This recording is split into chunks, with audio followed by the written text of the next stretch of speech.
عباد الله، إلى متى الرقاد والنوم؟ إلى متى تستمر غفلتنا ويستمر لهونا وسط الألم الذي نعانيه؟ إلى متى يستمر ابتعادنا عن طريق عزنا ونصرنا؟ إلى متى ونحن نرى المعاصي ظاهرة في كل مكان، في المنازل، في الأسواق، في الجرائد، في المجلات، في الشاشات، في المؤسسات، في المعاملات، بل قل في كل جوانب حياتنا. حرب على الله. كيف ننتصر إن كنا نحن الذين نحارب الله؟ كيف ينصرنا الله ومعاصينا ظاهرة بارزة في كل مكان؟ ألم ندرك بعد ونتيقن أن ذلك هو سبب ذلنا وضعفنا وهواننا؟ إلى متى عباد الله ونحن نبارز جبار السماوات والأراضين بالمعاصي؟ أما نخاف؟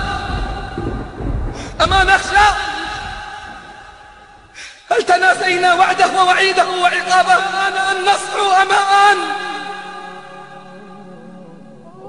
أم إننا لن نصحو إلا عندما تأتي علينا الطامات والعقوبات التي بدأنا نرى نذورها تلوح في السماء، ونكون وقتها استحققناها بإعراضنا وقسوة قلوبنا.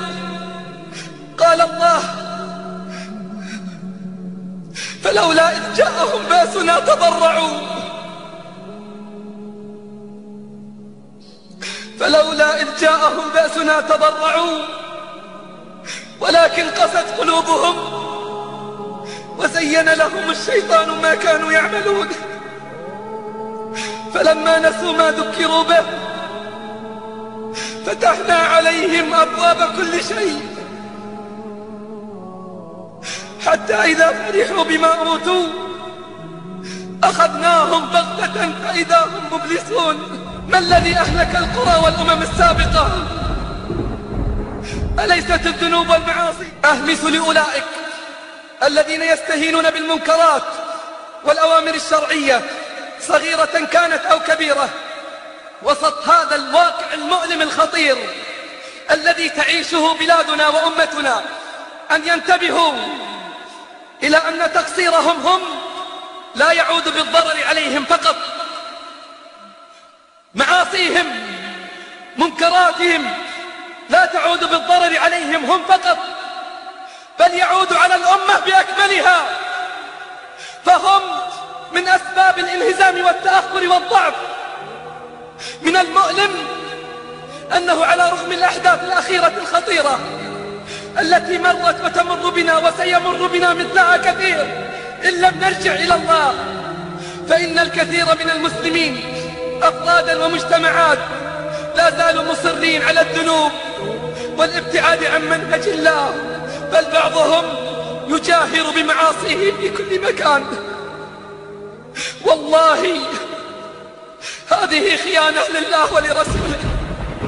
إن كل عاصي متخلف عن أوامر الله هو من أسباب ضعف الأمة، وكل مطيع سائر على الصراط المستقيم هو من أسباب نصرها. من صلى الفجر اليوم في جماعة فهو من أنصار هذا الدين. فأسألك بالله العظيم، هل كنت في صفوف الذين صلوا ودعوا وتضرعوا، أم كنت في صفوف المتخلفين؟ هل كنت سبب من أسباب قوة الأمة اليوم أو من أسباب ضعفها؟ وما ظلمناهم ولكن كانوا هم الظالمين. لابد أن نراجع الحسابات، لابد أن نراجع الحسابات. لابد على الراعي والرعية أن يتكاتفوا فيما بينهم البين لإنقاذ السفينة من الغرق. لابد على الراعي والرعية أن يتناصحوا فيما بينهم البين لإنقاذ السفينة من الغرق، وهي على وشك الغرق إلا أن يلطف بنا الرحمن الرحيم. والله السفينة على وشك الغرق إلا أن يلطف بنا الرحمن الرحيم. اللهم من أرادنا وبلادنا وبلاد المسلمين بسوء فأشغله بنفسه، اجعل تدبيره تدميره وكيده في نحره يا رب العالمين. اللهم طهر بلادنا وبلاد المسلمين من الفواحش والمنكرات ما ظهر منها وما بطن يا رب الأرض والسماوات. اللهم امن علينا بتوبة نصوح يا رب العالمين. اغفر ذنب المذنبين واقبل توبة التائبين وردنا إليك ردا جميلا يا رب العالمين. اللهم اجمع كلمة المسلمين على الحق يا رب العالمين.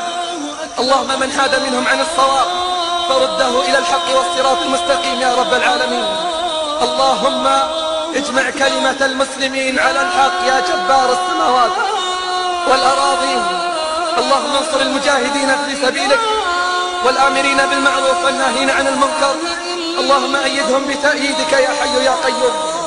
اللهم ادفع عنا الغلاء والوباء والربا والزنا والفواحش والفتن ما ظهر منها وما بطن. اللهم اكبت عدوك وعدونا من اليهود والنصارى الذين يمكرون بنا مكر الليل والنهار. ندرأ بك في نحورهم ونعوذ بك اللهم من شرورهم. اللهم اجمع قلوبنا على الحق يا حي يا قيوم.